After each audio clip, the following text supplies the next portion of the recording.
Bonjour à vous, ma gang de fous. Alors aujourd'hui, je vais vous parler d'un sujet qui me tient quand même à cœur parce que je l'ai vécu à quelques reprises. Je vais vous parler, ben, pas à quelques reprises, mais quand même, le viol et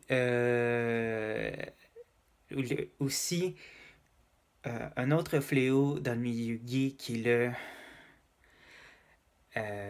les problèmes conjugaux homosexuels, la violence conjugale. Alors, depuis que je suis gay, depuis les années des 90, 2000, j'ai pas eu beaucoup d'aide à ce niveau-là, au niveau psychologique, au niveau de la police, au niveau de centres euh, fait justement pour ça, ou des CLSC, pour les services aux homosexuels qui sont qui ont des problèmes au niveau du viol ou de conjoints violents. Euh, c'est difficile quand tu te fais attaquer, faire un viol par un homme, de dire ça à la police. Moi, quand j'étais pas plus jeune, mais ça faisait pas longtemps que j'étais gay. Alors c'était une date qui a mal viré. Cette date-là m'a suivi jusqu'à la maison et tout. Alors, bon, il est arrivé qu'est-ce qui est arrivé. Et depuis ce temps-là, ben, aujourd'hui, bon, mais j'ai une plaie euh, au niveau anal qui fait que même quand je vais aux toilettes depuis ces années-là, bon, ben, elle s'ouvre n'importe quand. Alors, je peux pisser le sang n'importe quand. Alors,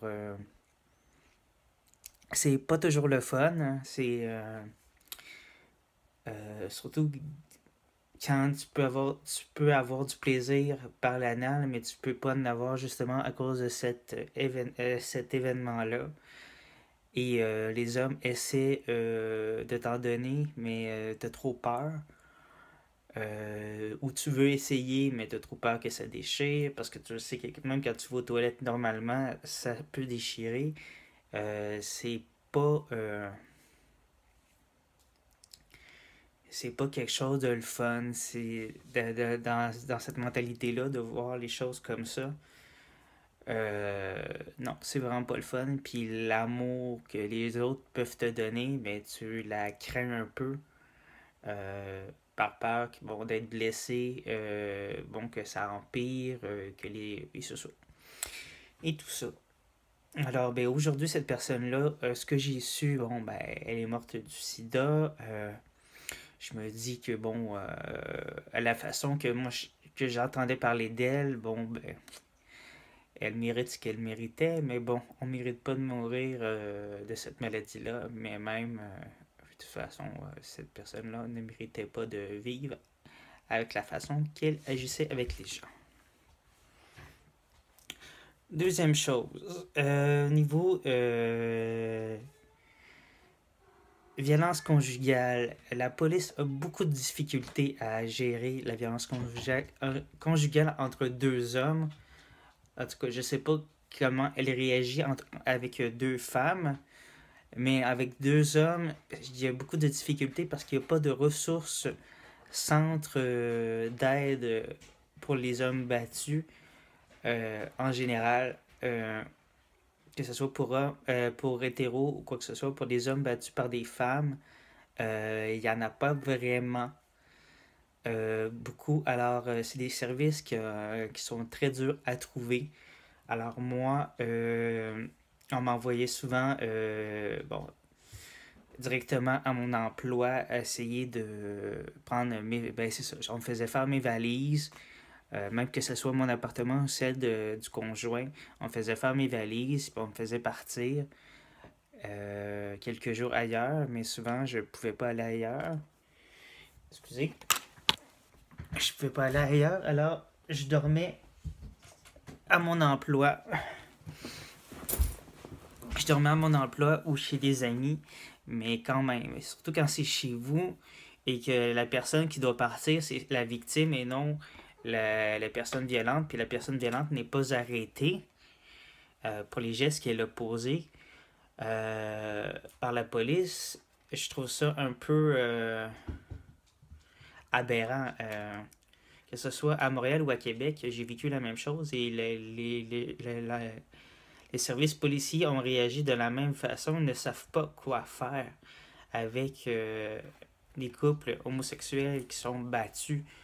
Euh, Même les services vous c'est laissé ou quoi que ce soit, c'est très dur. Moi, je me suis ramassé aussi dans une auberge communautaire, puisque bon, je me ramassais dans la rue complètement.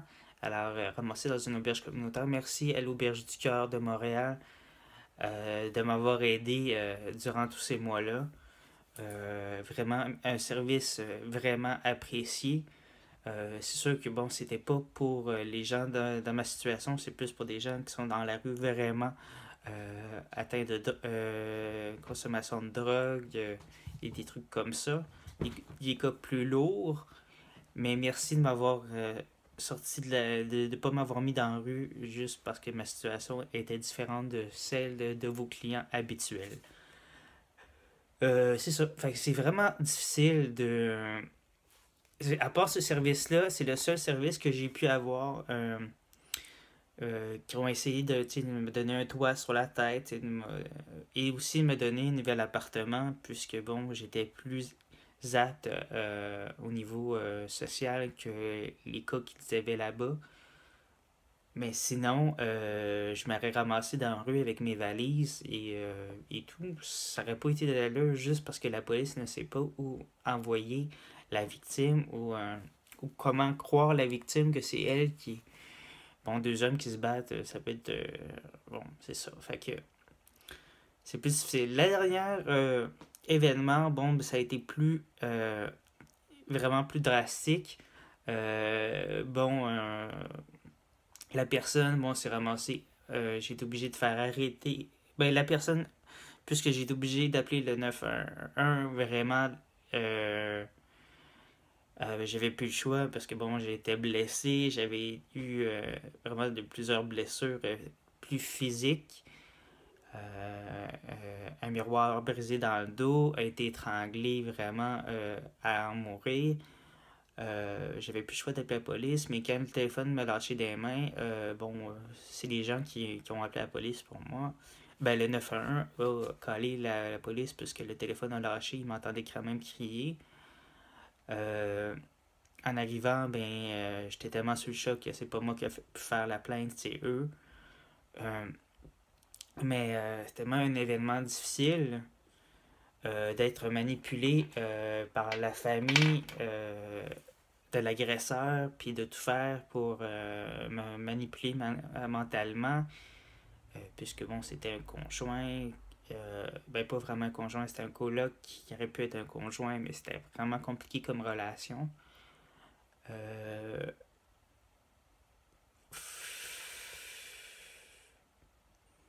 que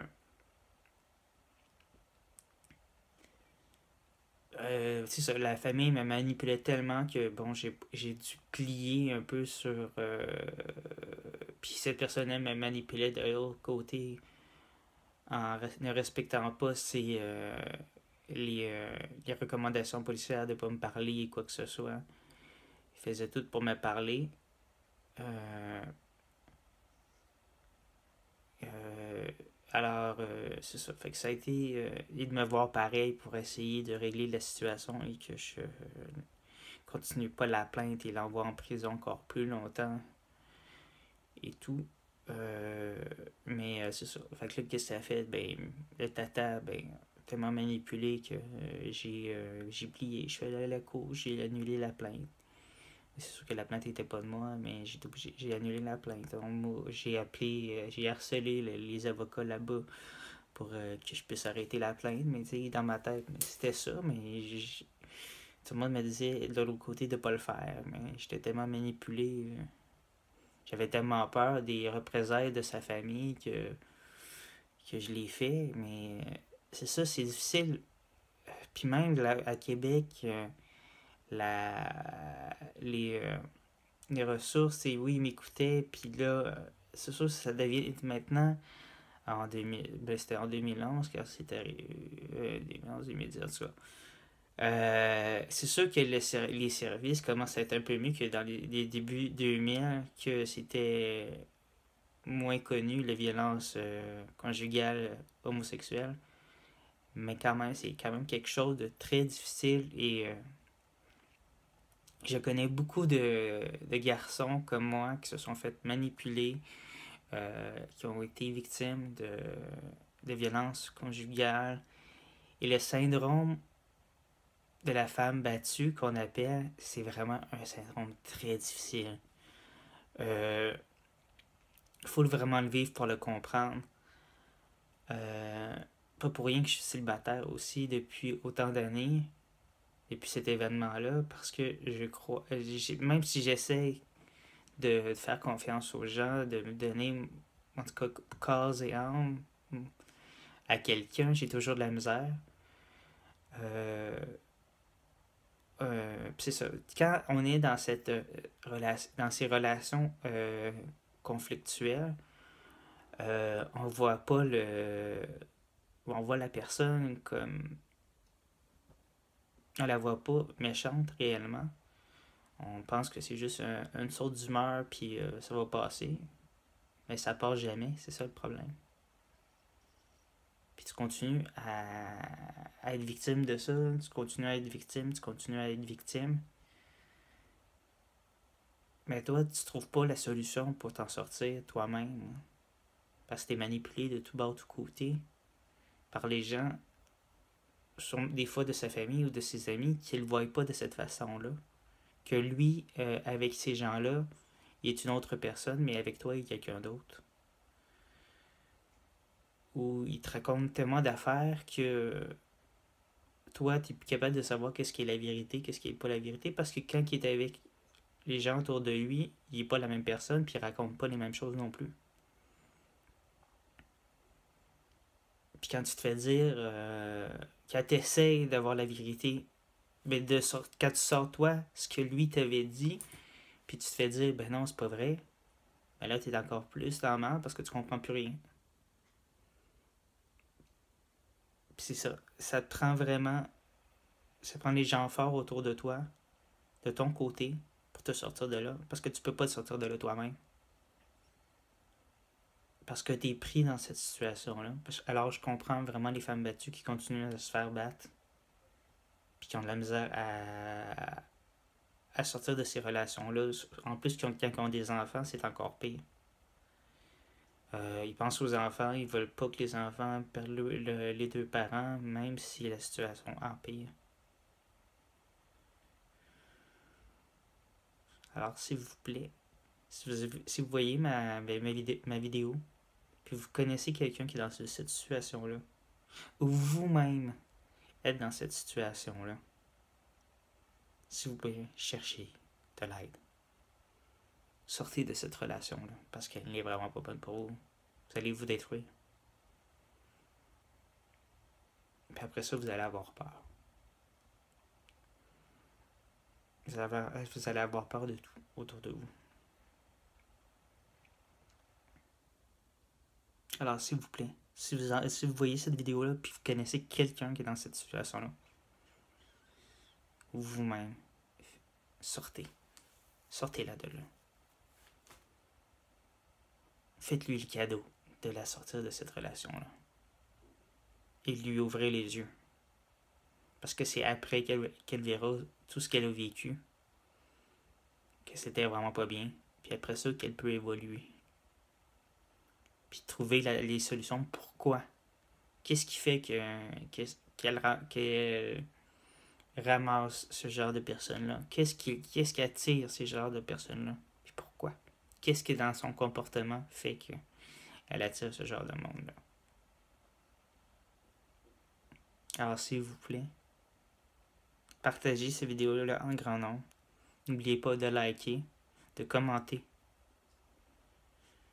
de notifier la vidéo pour que plusieurs personnes voient cette vidéo parce que c'est important.